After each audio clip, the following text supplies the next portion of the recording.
Nah, orangnya udah datang, langsung aja kita samperin, kita ajak ngobrol-ngobrol hari ini. Halo, selamat pagi Mas Kesang. Apa kabar Pagi. Mas? Ya, alhamdulillah baik. Alhamdulillah baik. Gimana ini? Udah siap belum hari ini buat nyoblos? Ya siap kan cuma nyoblos doang. Kan gampang tinggal nyolong. Udah nggak ada keraguan atau apa yang masih dipikirkan gitu ya Mas?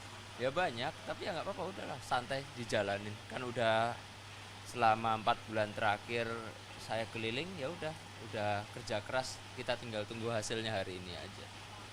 Kira-kira persiapan apa nih yang sudah dilakukan hari ini untuk nyoblos nih Mas? Apakah ada daily rutin yang berbeda atau persiapan khusus? Nggak ada sih ya kayak kegiatan rutin biasanya pagi sholat subuh bareng istri mandi udah nggak ada yang lain udah ya biasalah masa ada yang diubah nggak ada sama aja. Oke, baik. Mas Kesang ini kan milih di Jakarta. Apakah hanya Mas Kesang yang milih di Jakarta atau keluarga pada nyoblos di mana ini Mas? Kalau Mas Gibran setahu saya akan nyoblos di Solo, Bapak kan di Jakarta di Gambir, TPS di Gambir. Saya di sini juga, saya di Kuningan. Kalau Mbak Ayang di Medan sama Mas Bobi. Jadi ya misah-misah semua. Oke, baik. Mas, selama ini kan PSI menjadi kritik keras Pak Prabowo ya. Hal baik apa sih yang dilihat dari Pak Prabowo sampai akhirnya PSI ini berubah haluan? Apakah memang karena eh, Mas Gibran jadi cawapresnya aja nih atau gimana? Ya sebenarnya kan banyak hal baik yang ada di Pak Prabowo. Dan kan kalau kita mengkritik seseorang kan itu kan hal yang biasa dalam berpolitik ya. Dan kita harus tahu Pak Prabowo itu orangnya sangat berbesar hati. Bahkan jauh sebelum saya menjadi ketua umum, Pak Prabowo itu menerima PSI sekali dulu di tahun 2023 awal ya. Terus waktu itu kan juga datang ke kantornya PSI. Padahal saya juga belum menjadi ketua umum. Habis itu diterima di Hambalang. Itu kan apa ya sebuah jiwa besar yang dipunya oleh Pak Prabowo. Walaupun di tahun 2019 itu kan PSI yang salah satunya Mbak Grace Natali, Bapak Raja Juli Antoni selalu mengkritik, tapi ya itu balik lagi udah selesai ya udah habis itu beliau sangat berbesar hati menerima bahkan yang mengundang PSI untuk datang ke Hambalang, datang ke PSI, jadi ya nggak masalah dan itu nggak ada hubungannya dengan Mas Gibran kok. Tapi kalau melihat sosok Pak Prabowo sendiri gimana nih dari sisi Mas Kesang pribadinya atau orangnya seperti apa? Kalau ini bicara pribadinya ya Pak Prabowo ini kan sebenarnya saya juga udah kenal dengan Pak Prabowo apalagi dengan anak beliau Mas Didit ya kayak sebuah keluarga kami kayak saya sudah menganggap Pak Prabowo itu kayak Pak D saya sendiri orang yang apa ya mengayomi apalagi saya sebagai sekarang kan ketua umum partai yang baru beliau itu kayak selalu memberikan saran yang baik begini loh caranya berpartai yang baik dan benar supaya partai PSI ini bisa besar kayak Gerindra dalam waktu Gerindra itu mungkin dibuat tahun 2009 ya kalau nggak salah. Nah biar bisa mencontoh Gerindra supaya bisa menjadi partai yang besar kayak seperti sekarang gitu. Ada rencana nggak sih setelah pemilu nanti Pak Jokowi ini juga gabung ke PSI atau Mas Gibran juga gabung ke PSI atau seperti apa? Ya kalau itu jujur belum tahu tapi namanya harapan saya sebagai ketua umum ya pengennya kalau bisa gabung lah dengan PSI itu kan harapan tapi kan balik lagi ini kan pribadi masing-masing ya biarkan eh, Pak Jokowi dan Mas Gibran yang menentukan lah kan udah bisa menentukan yang baik dan yang enggak. Oke, menyambung dari harapan yang baik buat PSI tadi, apakah optimis nih PSI bisa masuk ke parlemen dan jika masuk, ini gebrakan apa kira-kira yang mau dilakukan oleh Mas Kesang?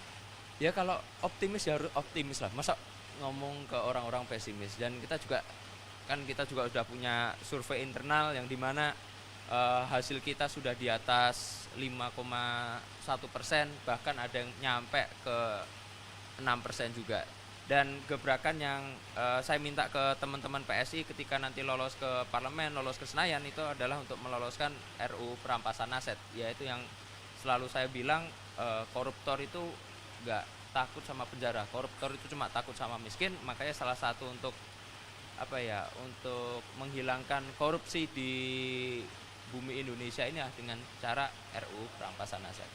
Oke, baik. Mas Kaisang, ini kalau misalnya nanti ketunjuk jadi menteri nih, kira-kira mau milih jadi menteri apa sih?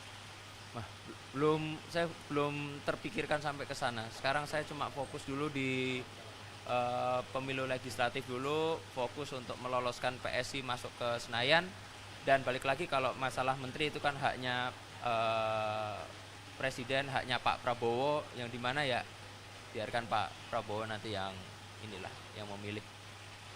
Mas, terakhir nih, ini kan belakangan lagi rame soal film Dirty Vote nih. Boleh nggak sih sedikit mengkritisi atau menanggapi film Dirty Vote sendiri seperti apa?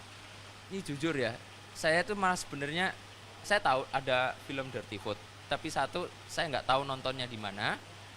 Dan beberapa hari ini tuh waktu masa tenang saya tuh fokus nonton Netflix biar ya mencari hal yang baru lah. Saya selama 4 bulan ini isinya politik terus, jadi 4 hari ini saya fokus untuk ngehabisin season salah satu series di Netflix itu aja.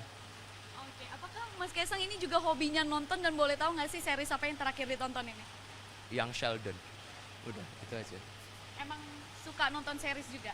Iya, karena kebetulan sekarang kemarin di masa tenang dari tanggal 11, 12, 13 kegiatan nggak begitu banyak, ya udahlah ngabisin nonton yang harus diselesain aja. Oke, baik Mas, sebelum memulai hari ini kan masih pagi, Mas Kaisang mau sarapan.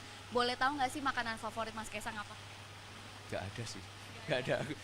Saya pagi-pagi paling cuma mentok minum air putih, udah gitu. Oke, tapi kalau makanan favorit sendiri ada nggak? Makanan favorit nasi goreng buatannya istri. Oke, Ya. baik. Berarti nasi goreng masih jadi andalan ya. Oke, baik. Terima Ya. kasih banyak Mas Kaisang Kasih. atas waktunya.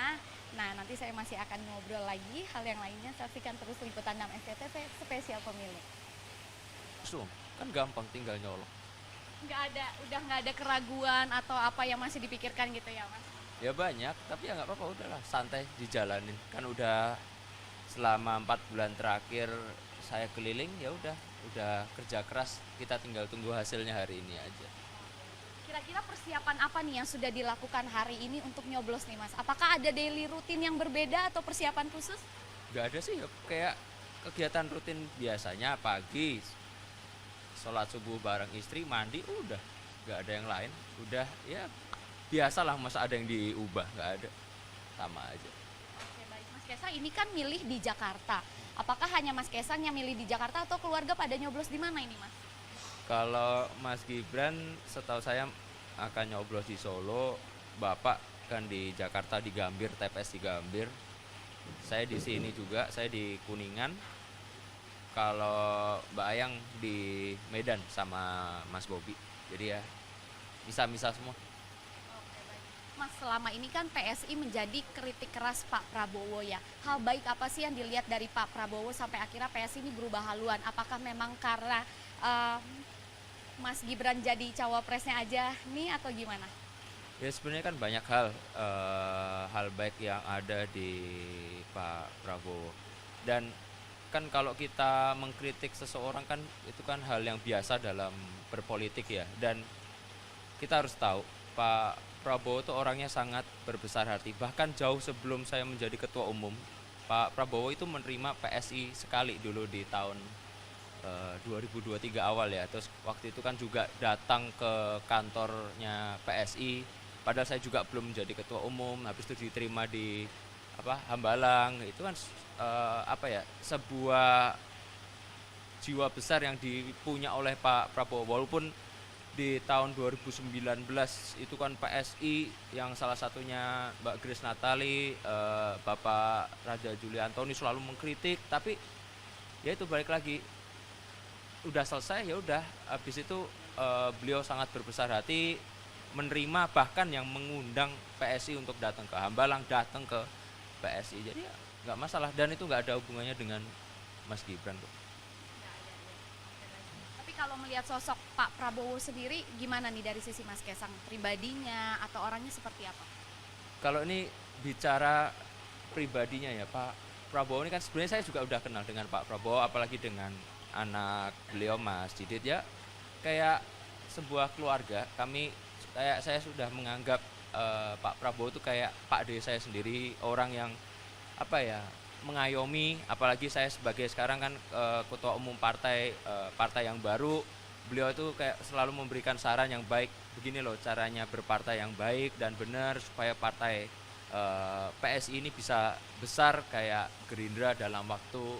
Gerindra itu mungkin dibuat tahun 2009 ya kalau nggak salah. Nah, biar bisa mencontoh Gerindra supaya bisa menjadi partai yang besar kayak seperti sekarang gitu. Ada rencana nggak sih setelah pemilu nanti Pak Jokowi ini juga gabung ke PSI atau Mas Gibran juga gabung ke PSI atau seperti apa? Ya, kalau itu jujur belum tahu, tapi namanya harapan saya sebagai ketua umum ya pengennya kalau bisa gabung lah dengan PSI. Itu kan harapan, tapi kan balik lagi ini kan pribadi masing-masing. Ya biarkan eh, Pak Jokowi dan Mas Gibran yang menentukan lah, kan udah bisa menentukan yang baik dan yang enggak. Oke, menyambung dari harapan yang baik buat PSI tadi, apakah optimis nih PSI bisa masuk ke parlemen, dan jika masuk, ini gebrakan apa kira-kira yang mau dilakukan oleh Mas Kaisang? Ya kalau optimis ya harus optimis lah. Masa ngomong ke orang-orang pesimis. Dan kita juga udah punya survei internal yang dimana hasil kita sudah di atas 5,1%, bahkan ada yang nyampe ke 6% juga. Dan gebrakan yang saya minta ke teman-teman PSI ketika nanti lolos ke parlemen, lolos ke Senayan, itu adalah untuk meloloskan RUU perampasan aset, yaitu yang selalu saya bilang, koruptor itu nggak takut sama penjara, koruptor itu cuma takut sama miskin. Makanya salah satu untuk apa ya, untuk menghilangkan korupsi di bumi Indonesia ini dengan cara RUU perampasan aset. Oke, baik. Mas Kaisang, ini kalau misalnya nanti ketunjuk jadi menteri nih, kira-kira mau milih jadi menteri apa sih? Nah, saya belum terpikirkan sampai ke sana. Sekarang saya cuma fokus dulu di pemilu legislatif dulu, fokus untuk meloloskan PSI masuk ke Senayan. Dan balik lagi, kalau masalah menteri itu kan haknya presiden, haknya Pak Prabowo, yang dimana ya biarkan Pak Prabowo nanti yang yang memilih. Mas, terakhir nih, ini kan belakangan lagi rame soal film Dirty Vote nih. Boleh nggak sih sedikit mengkritisi atau menanggapi film Dirty Vote sendiri seperti apa? Ini jujur ya, saya tuh malah sebenarnya saya tahu ada film Dirty Vote, tapi satu saya nggak tahu nontonnya di mana.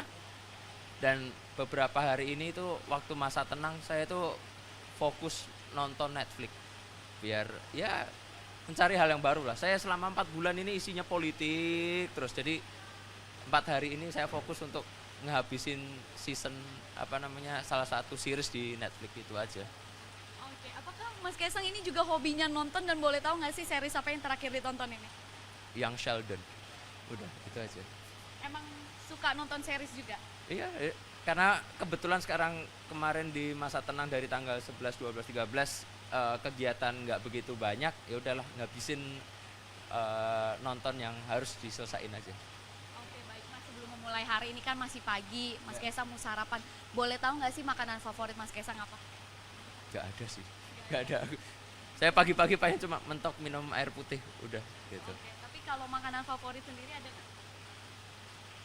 Makanan favorit nasi goreng buatannya istri. Oke, Ya. baik. Berarti nasi goreng masih jadi andalan ya.